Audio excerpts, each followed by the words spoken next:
하나님의 말씀 창세기 13장 1에서 18절 다 같이 한 목소리로 읽겠습니다. 시작. 아브라함이 애굽에서 그와 그의 아내와 모든 소유와 롯과 함께 네겝으로 올라가니 아브라함에게 가축과 은과 금이 풍부하였더라. 그가 네겝에서부터 길을 떠나 베델에 이르며 베델과 아이 사이 곧 전에 장막 쳤던 곳에 이르니 그가 처음으로 제단을 쌓은 곳이라. 그가 거기서 여호와 이름을 불렀더라. 아브라함의 일행 롯도 양과 소의 장막이 있으므로 그 땅이 그들이 동거하기에 넉넉하지 못하였으니 이는 그들의 소유가 많아서 동거할 수 없었음이니라. 그러므로 아브라함의 가축의 목자와 롯의 가축의 목자가 서로 다투고 또 가나안 사람과 브리스 사람도 그 땅에 거주하였는지라.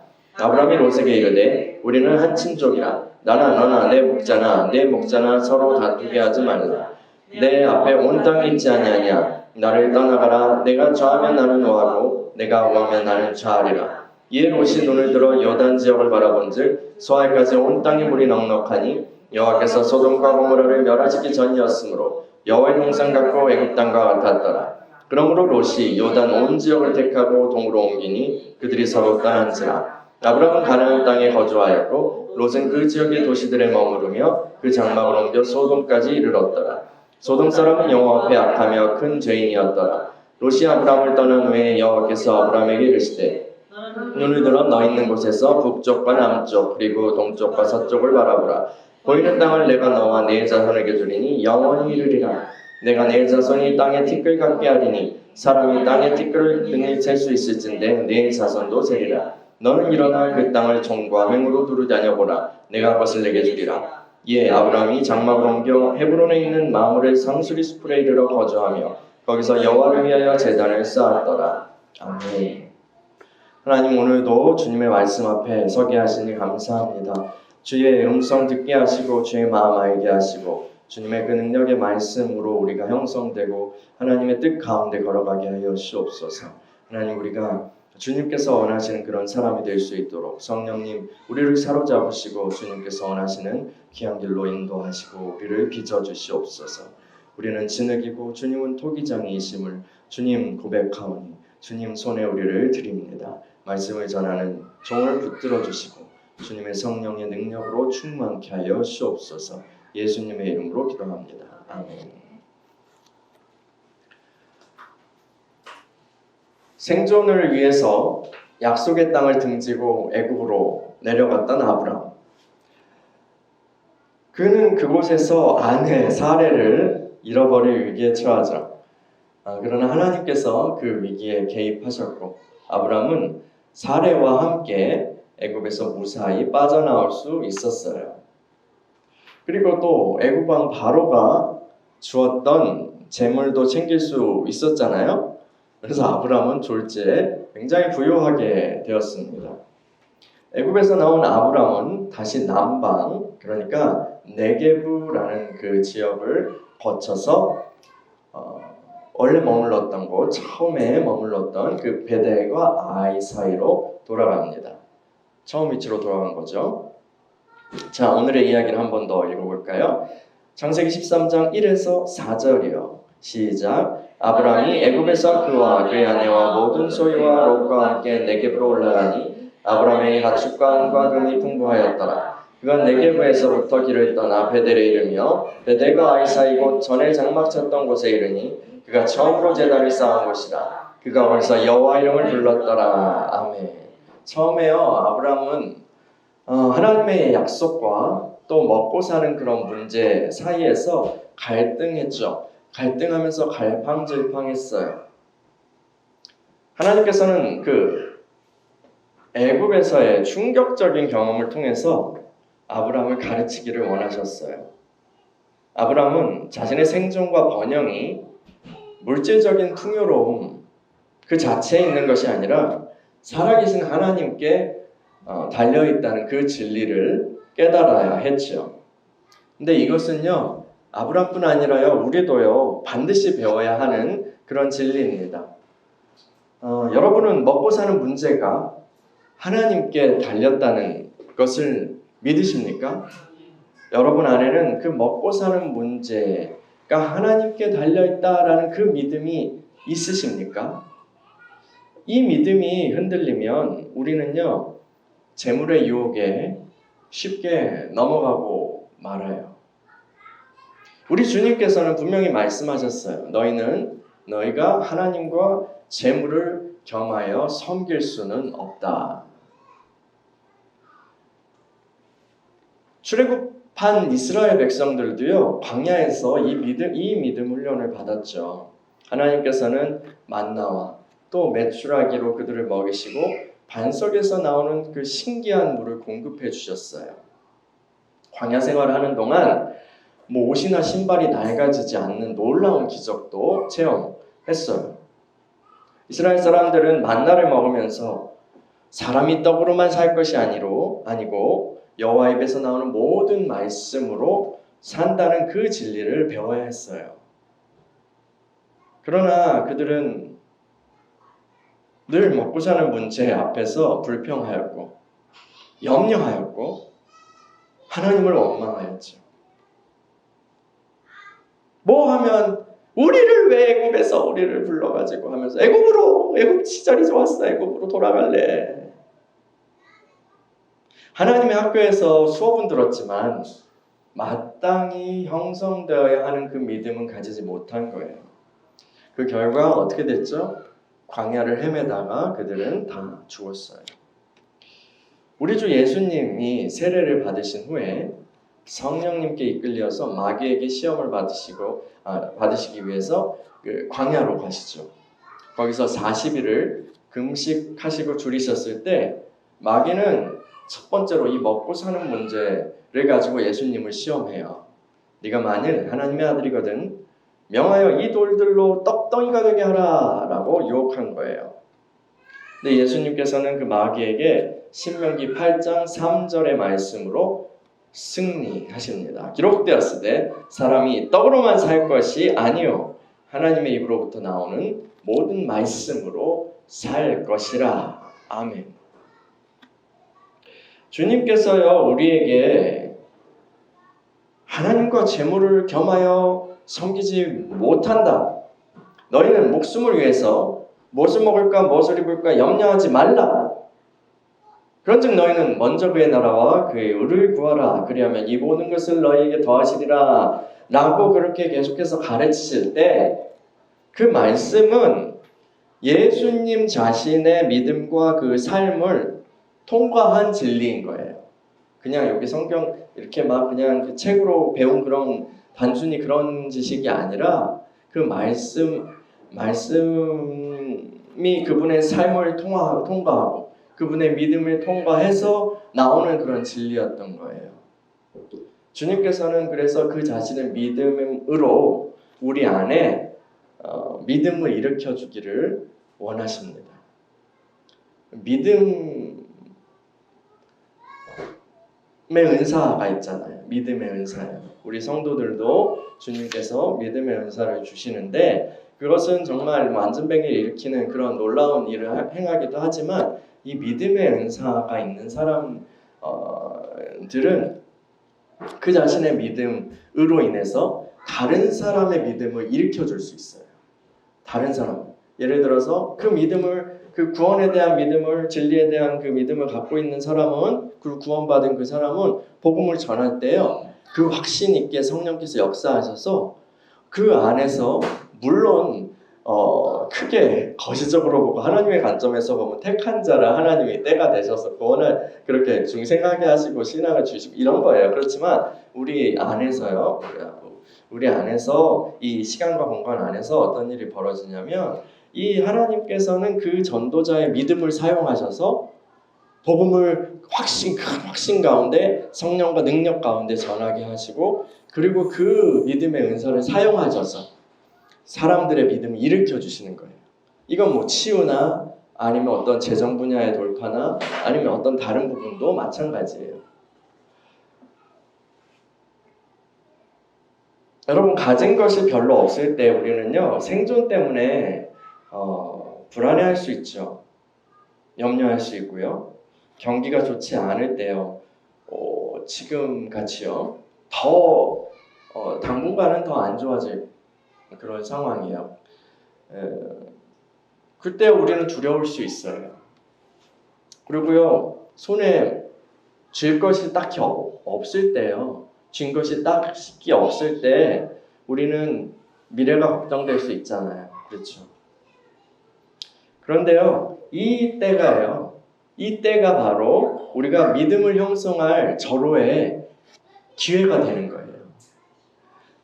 아브라함처럼 슬그머니 이렇게 애굽으로 가지 말고, 광야 이스라엘처럼 하나님만 원망하지 말고, 이 시점에 바로 주님을 따라서 우리 주님이 그렇게 하셨던 것처럼 믿음을 표현하자고요.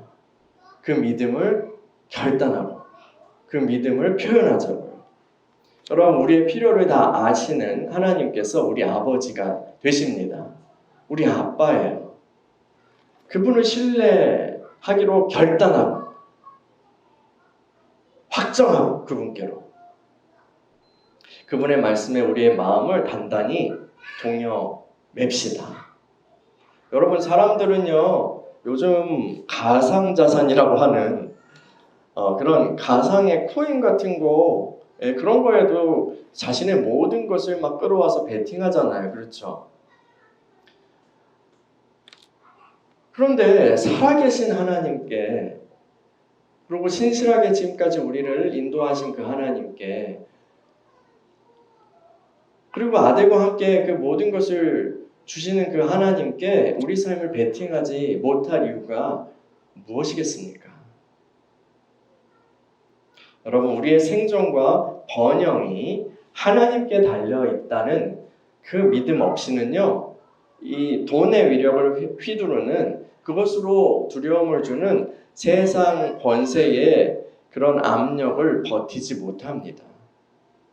이 믿음 없이는 우리 신앙은 계속해서 우리 삶과 실제 삶과 따로따로 놀게 되는 거예요. 기본적으로 이 믿음이 탑재되어야, 이 믿음이 있어야 이 신앙과 우리 삶이 비로소 연결되기 시작하는 거예요.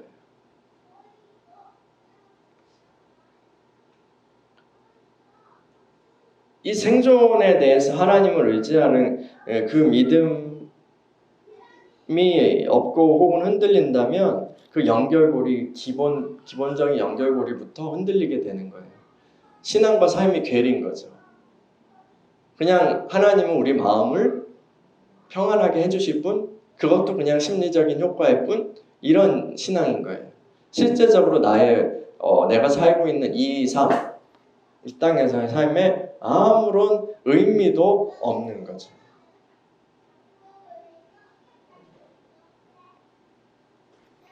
재물로 인한 연단 앞에서 우리는 주님의 의도를 잘 깨닫고 굳센 믿음을 얻게 되어야 합니다.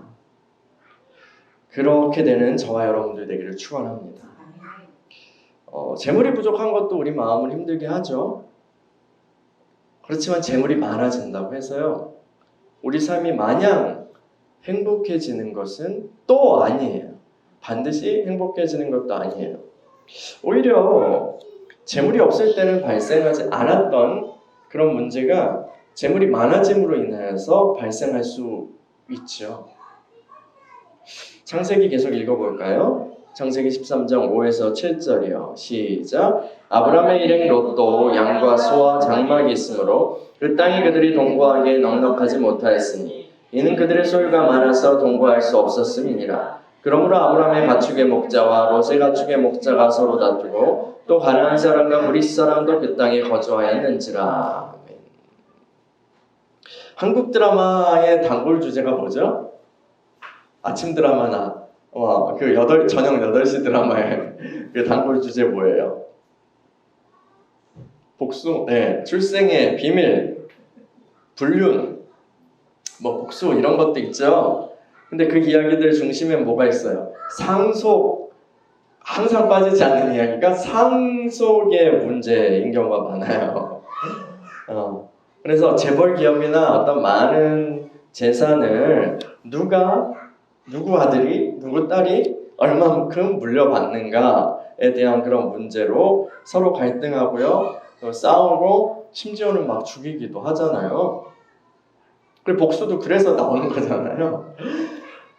뭔가 그 회사를 막 그렇게 하려고 하다가 이것은 근데요 부자들만의 문제는 아니에요. 부자들만의 문제는 아니에요. 저 친밀한 어떤 목사님이 한 성도님이 돌아가셔서 장례 예배를 진행하셨어요.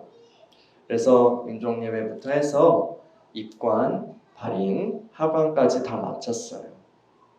그리고 마지막으로 유족 중에 어떤 한 분의 이제 집에 가족들이 모이기로 했나 봐요. 거기까지 따라가셔서 동행하셔서 이제 그 유가족들을 마지막으로 위로하고 인사하고 집을 나왔어요. 목사님이. 그런데 그 목사님이 딱 나가자마자 뒤에서 소리가 들리는데 유가족들이 큰 소리로 싸우기 시작했다는 거예요. 왜 싸웠을까요? 그 이유는 유산 문제 때문이었어요.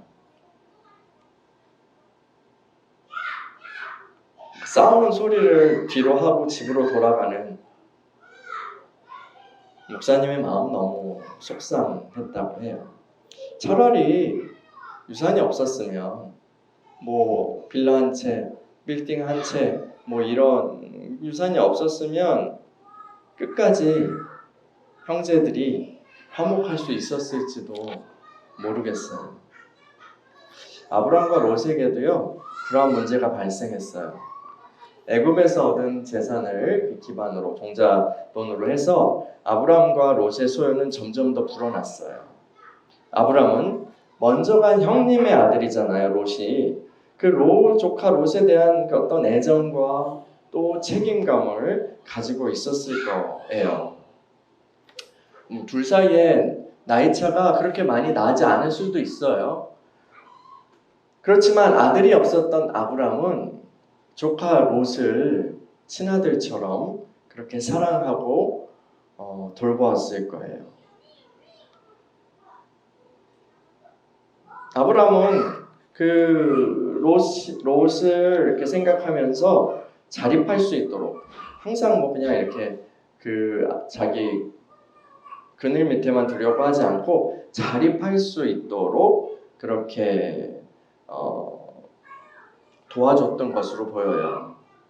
그러니까 롯의 소유가 또 따로 막 있는 거잖아요, 그죠? 롯도 삼촌의 그 후원을 기반으로 해서 일을 잘 꾸려갔나 봐요.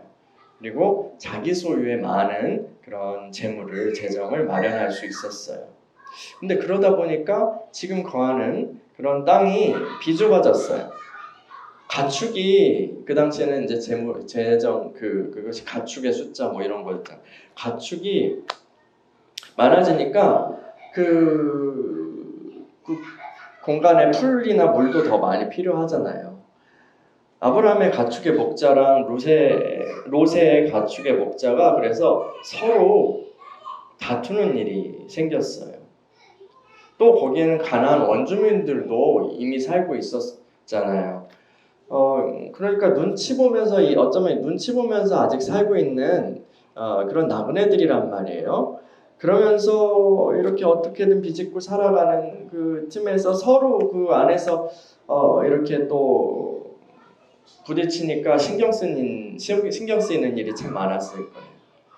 아브람과 롯의 그 직원들 사이에서 충돌이 생기고 또 결국 서로 이러다 보니까 의가 상하기 직전까지 간 거예요. 이 지점에서요, 아브람은 롯과의 좋은 관계를 선택해요. 사랑하는 조카랑 원수가 될 수는 없다고 생각했던 모양이에요. 아브람은 롯을 불러서 이렇게 말해요.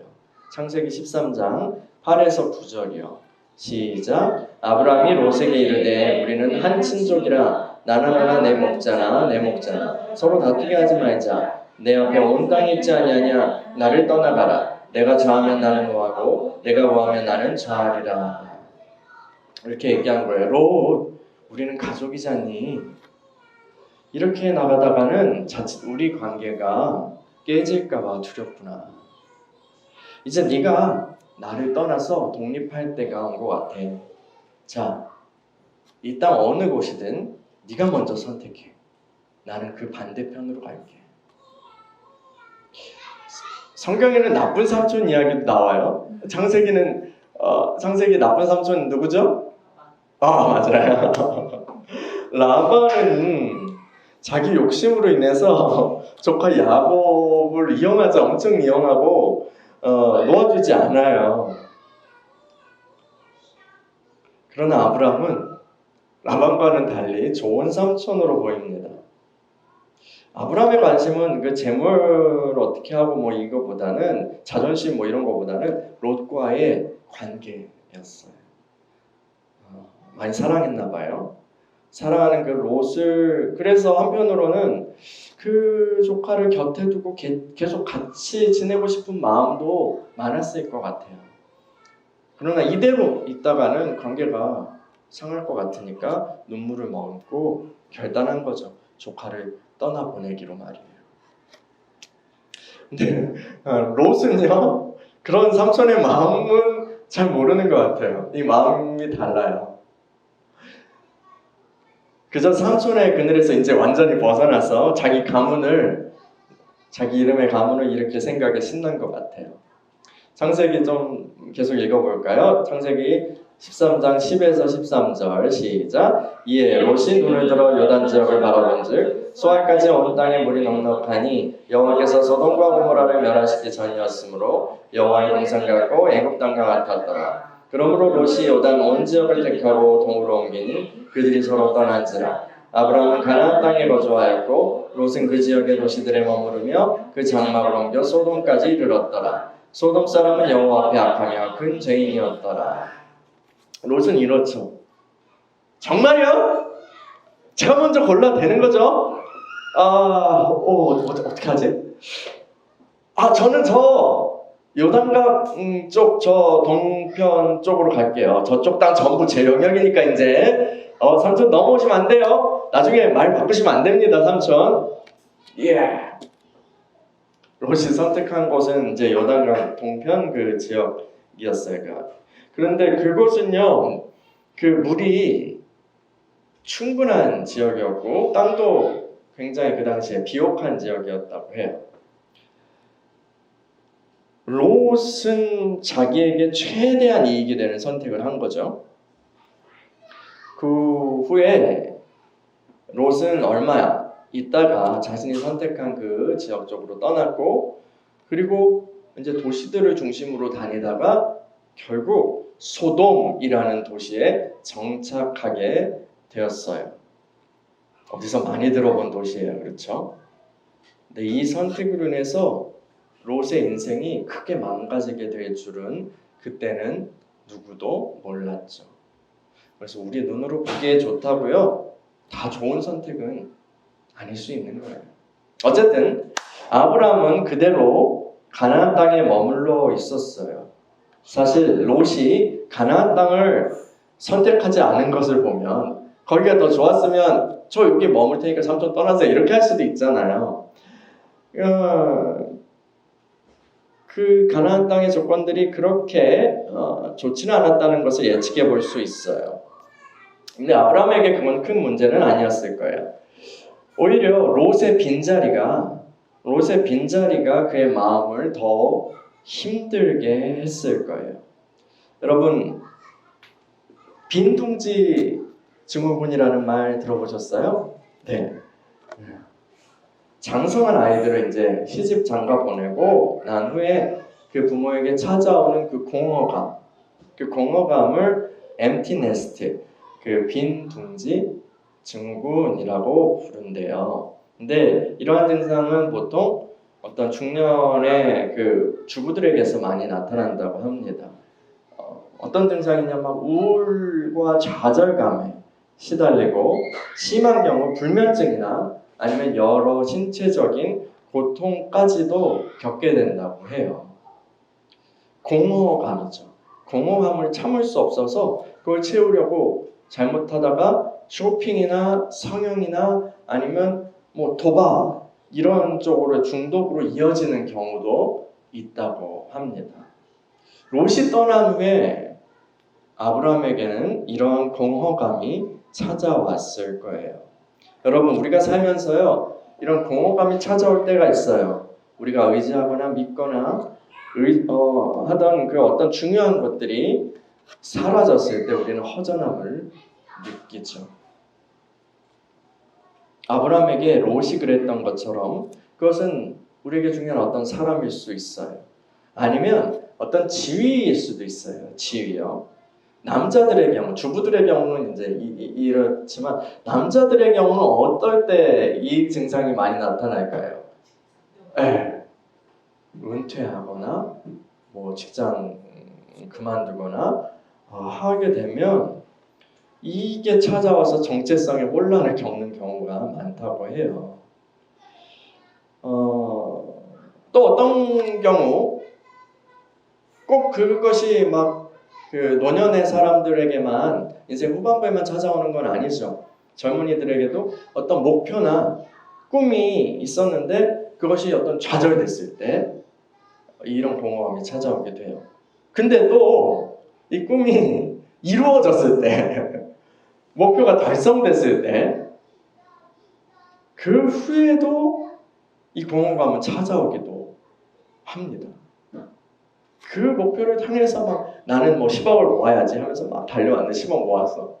근데 이제 뭐하지? 물론 이제 100억을 모아야지 할 수 있겠죠. 돈이라는 게 그런 거니까. 그렇지만 뭔가 이루고 나서 어떤 성취를 이루고 나서 공허감이 찾아올 수도 있다고 하는 거예요. 그런 경우 우리 마음에 큰 빈 공간이 생긴 거예요. 가슴에 바람구멍이 슝슝 난 것 같은 그런 상황에서요. 사람들은 뭔가로 그 공간을 채우려고 하죠. 근데 막 아무것으로나 채우면 큰일 나겠죠. 그렇죠. 잘못하면 그때 나쁜 사람들이 접근하거든요. 사이비 종교, 이단. 막 대학 입시에 실패했던 그 한 젊은이가 좌절하고 나서 그런 상황에서 이상한 하나님의 교회 한 사람 때문에 거기가 접근해가지고 그쪽으로 이렇게 넘어갔던 그런 일도 제가 다니는 교회에서 있었어요. 아니면은 이 공간의 허무함을 막 채우려고 마약이나 술 이런 것에 중독자가 되어서 인생이 힘들어지는 거예요. 어린이 프로그램 어떤 그에서 되게 이렇게 잘 나가던 어떤 분이 갑자기 해고 통보를 받았었대요. 근데 그 후에 이분이 술에 완전히 이렇게 절어서 산 거예요. 절여져서. 지금은 그래도 알코올 중독은 어떻게든 벗어난 것 같은데 자제하는 거죠. 근데 술 대신에 아이스크림을 너무 많이 먹어서 이렇게 눈사람 같이 조금 또 통통하게 그렇게 되셨어요.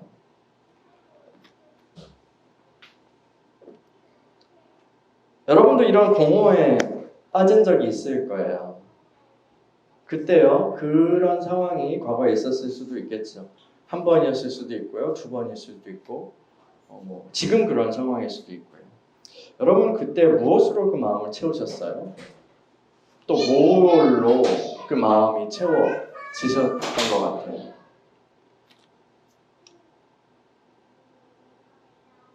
우리 주님께서는 이렇게 말씀하셨어요.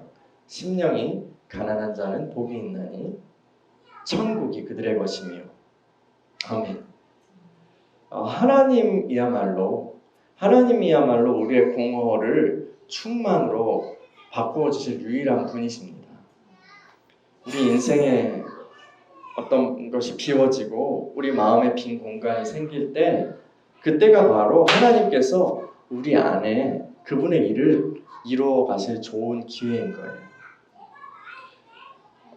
다른 것으로 공허감을 채우지 않고 하나님께 나아가는 그런 이들은 결코 실망하지 않을 것입니다. 사실 다른 것으로 향하지 않고요. 그 시점에 여러분의 과거의 그런 시점에 혹은 지금 그런 공허함에 있는 그런 상황에 다른 것으로 채우지 않고 하나님께 내가 나아가고 있다는 것 자체가, 그러고 있다면 그 자체가 이미 하나님께서 은혜를 베풀고 계시다는 증거예요. 시공간 속에서요, 그렇게 보면 우리가 먼저 하나님을 찾은 것 같아요. 우리가 힘들어서 우리가 갈급해서 하나님을 찾아서 나온 것처럼 그렇게 보이지만 사실은 실상은 하나님께서 먼저 우리를 부르시고 주의 이름을 부르게 하신 거예요. 올바른 방향을 갈 수 있도록, 올바른 것을 구할 수 있도록, 그 공허감을 가지고 하나님께 나아갈 수 있도록 하나님이 그렇게 하신 거죠. 그래서 우리는요, 자랑할 것이 없어요. 우리가 그 공허감을 하나님으로 채웠고 그때 하나님께 나아갔고 지금도 나아가고 있다면 우린 자랑할 것이 아니라 감사할 수 있을 뿐이에요. 당연히 감사해야 되고요. 하나님의 은혜에 감사합니다. 할 수 있을 뿐입니다. 롯이 떠난 후에 내면의 위기에 빠져있는 아브라함에게 하나님께서 찾아오세요. 창세기 13장 14에서 18절 읽어볼게요. 시작. 롯이 아브라함을 떠난 후에 여호와께서 아브라함에게 이르시되 너는 눈을 들어 너 있는 곳에서 북쪽과 남쪽 그리고 동쪽과 서쪽을 바라보라. 보이는 땅을 내가 너와 내 자손에게 주리니 영원히 이르리라. 내가 내 자손의 땅에 티끌 같게 하리니 사람이 땅의 티끌을 등이 셀 수 있을진데 내 자손도 세리라. 너는 일어나 그 땅을 종과 행으로 두루 다녀보라. 내가 그것을 내게 주리라. 이에 아브라함이 장막을 옮겨 헤브론에 있는 마므레 상수리 숲에 이르러 거주하며 거기서 여호와를 위하여 제단을 쌓았더라. 사실 아브라함은 언젠가는 롯을 놓아주어야 했었어요. 롯은 어떻게 생각했을지 모르지만 아브라함은 롯을 은연중에 정말 상속자처럼, 자신의 상속자처럼 대하고 있었을 것입니다. 혹은 하나님이 약속을 안 지키셔서 하나님이 아들을 안 주시는 경우 플랜 B로서 염두하고 있었는지도 몰라요. 실제로요, 뒷이야기 이렇게 진행하는 거 보면 아브라함은요, 상당 기간 동안 이 플랜 B를 가지고 살아가요. 우리도 하나님만 믿는다고, 하나님만 의지한다고 노래하고 또 고백하곤 하지만 실제로 한쪽에 플랜 B를 가지고 있는 경우가 얼마나 많은지 모릅니다. 근데 그것은 믿음이 아니에요. 애굽과 약속의 땅 사이에서 갈팡질팡하던 아브라함은요, 이 생존에 있어서 하나님만을 의지하는 법을 배워야 했잖아요. 근데 또한 하나님께서는 아브라함 안에 하나님의 약속을 전적으로 믿는 그 믿음을 형성하기를 원하셨어요. 하나님의 약속을 전적으로 믿는 그 믿음, 하나님의 말씀을 전적으로 신뢰하는 그 믿음이요. 후손을 주신다고 약속하셨으니까 그 말씀을 붙잡아야 해요. 믿는다고 했죠. 그러니까 따라온 거잖아요. 그런데 항상 플랜 B가 있어요. 플랜 B가 있는 한 이 믿음은 어떤 밑 빠진 독과 같아요. 바람 빠진 풍선과 같아요. 밑 빠진 독과 같아서 하나님이 계속해서 은혜 주시고 믿음을 부어줘도요, 플랜 B로 빠져나가는 그냥 그 구멍으로 빠져나가는 거예요. 롯을 대하는 아브라함의 마음가짐은요, 그래서 교정되어야 했어요. 이런 이유로 하나님께서는 아브라함으로부터 롯을 분리하신 거예요. 롯이 떠난 후 아브라함은 마음에 구멍이 뚫렸다고 느꼈을 거예요. 그런데 사실은 그 반대예요. 사실은 이 일을 통해서 그의 마음의 구멍을, 믿음이 새어가는 그 구멍을 하나님께서 막아주신 거예요. 믿음이 줄줄 새어나가지 않도록 말이에요. 하나님의 말씀을 온전히 믿고 그 약속을 신뢰할 수 있도록 하신 거예요.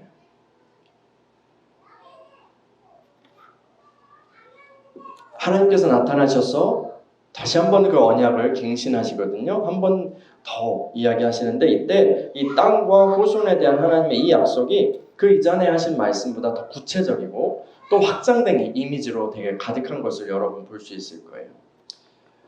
좀 전에 롯이 아브라함이 이제 선택해라 했을 때 롯이 눈을 들어서 땅을 보았다고 그랬어요. 한번 보세요. 눈을 들어서 땅을 보았어요. 그렇죠. 그럴 때 롯은요 자기 눈에 보기에 좋은 것을 보고 선택했어요. 그러나 결코 좋은 선택이 아니었죠. 이번에 하나님께서는 아브라함에게도 눈을 들어서 바라보라고 하세요. 눈을 들어서 바라보라고 하세요. 근데 지금 이 바라봄은요 하나님의 말씀을 의지해서 바라보는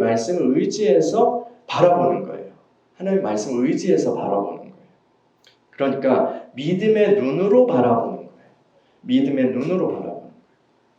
하나님께서는 동서남북 이 사방을 다 바라보라고 하세요. 이거는 우선적으로 이 가나안 땅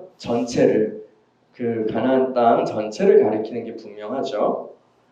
그러나 궁극적으로는 이 땅의 지구상의 땅의 끝까지 하나님께서 다스리실 것을 예표한다고 볼 수 있어요. 하나님께서는 예수 그리스도 안에서 온 땅을 얻으시고 또 그분의 백성들에게 주실 거예요.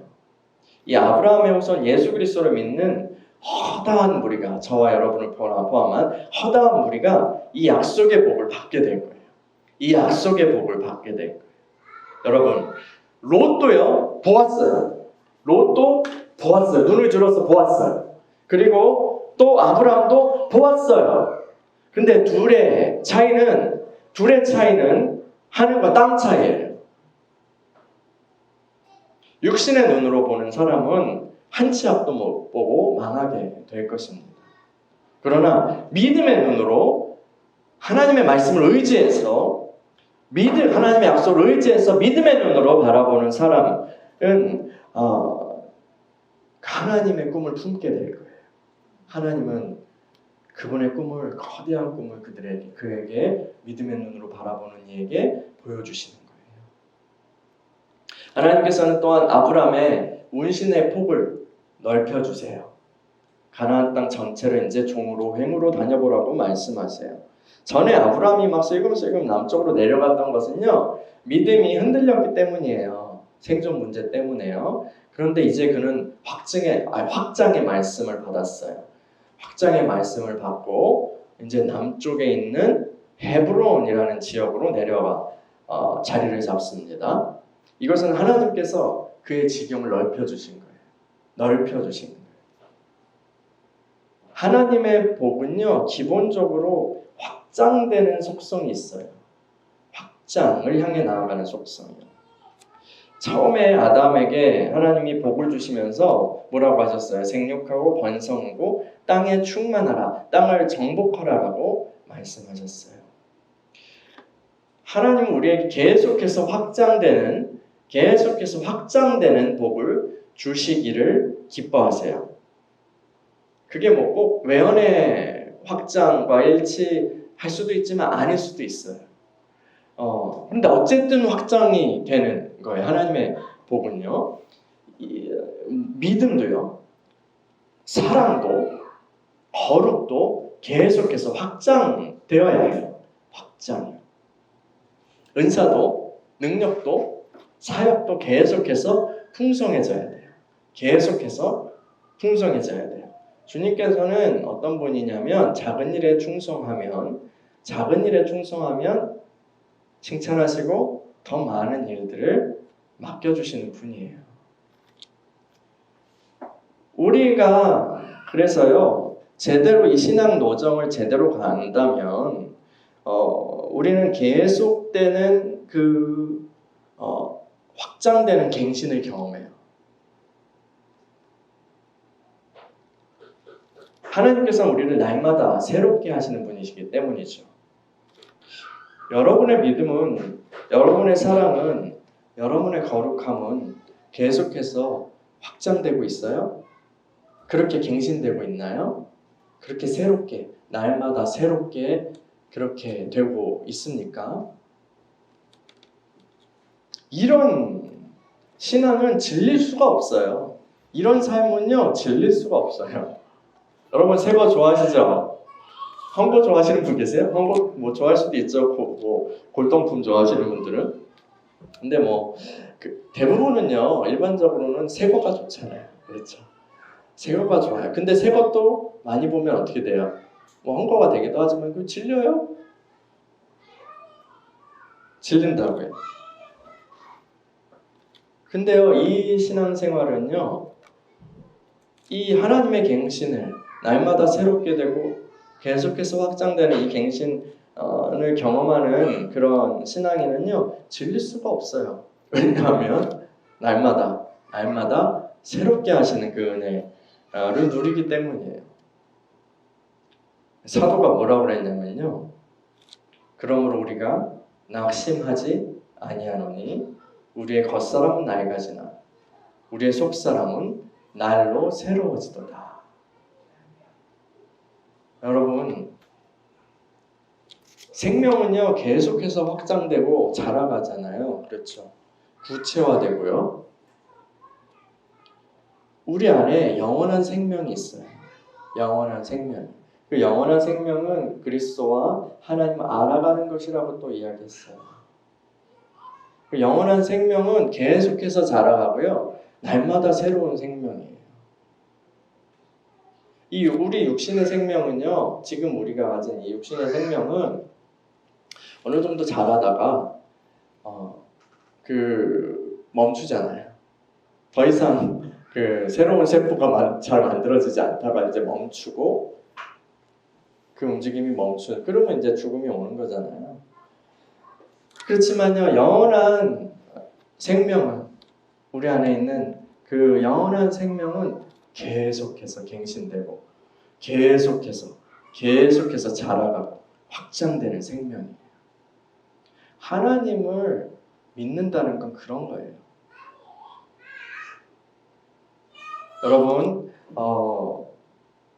우리의 겉사람은 낡아지나 속사람은 날로 새로워지도다 라는 이 사도의 말씀을 체험하면서 살아가는 저와 여러분이 되기를 축원합니다.